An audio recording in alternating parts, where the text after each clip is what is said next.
As parents, as our kids get older, we tend to assume or feel that they can speak up for themselves. But trust me, most of them don't know how to. They may know how to follow rules, they know how to be kind, listen to instructions.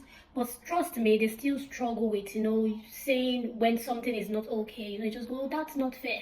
That's not okay." They still struggle to speak up for themselves. And that's because they are scared or they are still trying to build up that courage. And so in this video, I'm going to be talking about how to teach our kids to advocate for themselves. Because trust me, self-advocacy is very important. It doesn't just start when you grow up. It won't just come when they become adults. It starts now that they are still very young. It starts now that they are still very small. So it's something we as parents need to encourage in them so they grow up with it. Because teaching self-advocacy early in children gives them courage to use their voice kindly but confidently. They are able to say when something is not right. Someone pronounced their name wrongly. They are able to say, "Oh, no, that's not how to pronounce my name. This is how to do it." Or, "No, you're doing something and they don't want it to be done that way. Oh, I don't like it this way. How about you try doing it the other way?" They have a voice. They can speak up for themselves. And even when you're not there, you're so confident in yourself that they are always able or they can stand up for themselves. For now, you may think they are so small and so it's not really necessary. That's not true. There was this video I saw trending on social media where a little girl was telling the mom after her day at school, the mom had come to collect her from school, and she was just talking to the mom in the car and telling her how one of her classmates, I think a boy, she went, "Owen didn't like my hair." And I think she said she replied him, "Yeah, if you don't like it, I like my hair the way it is." And the mom was so proud. Trust me, this is where it begins. Because all of these things shows up in their day-to-day life, within their playmates, play groups, in the classroom with their teachers and all of that. So it's very important for them to be able to always speak up. When something is wrong, they're able to say no. Or when they're even being accused wrongly, they're like, "No, I didn't do it." Even if they don't believe them, but at least they're able to speak up for themselves, not crying or not saying, "Oh, I'll tell my mommy."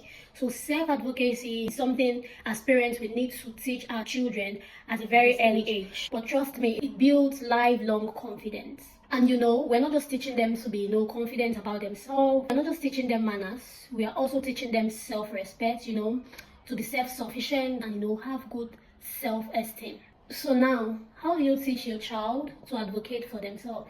Okay, let's just imagine that, they come back from school and they are so upset and you're like, "What happened?" And they go, someone said something mean to them in school, and that got them really upset.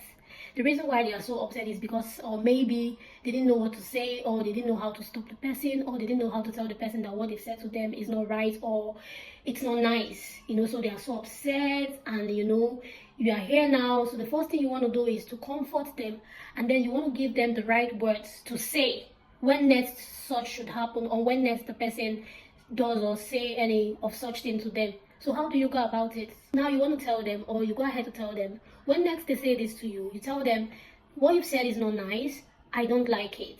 I would appreciate if you use kind words on me," or if possible, you could tell them to go tell the teacher, okay?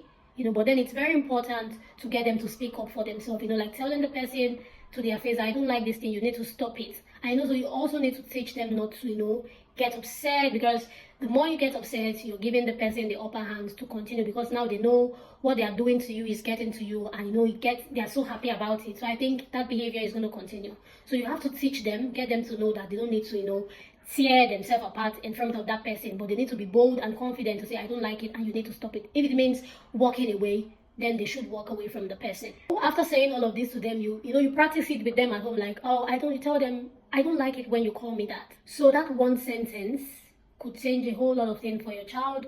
It could stop that bully in school to stop bullying your child. And then it also teach them that they can actually set boundary for their own peace of mind.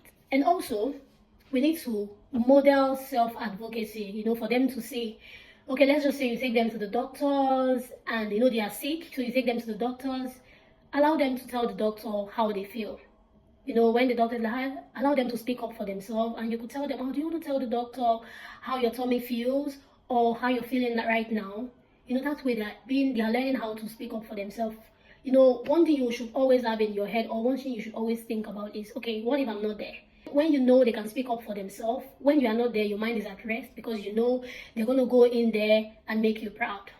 I know sometimes it's hard, because as parents or as a mom, sometimes or most times you always want to protect your child. You always want to, you see something is going on, maybe you take them to the park and you notice them having, a glitch with that child. You just want to step in, see to that situation immediately, or whatever it is. Maybe defend your child, or maybe tell the other child to leave, especially if they are bullying your child or something.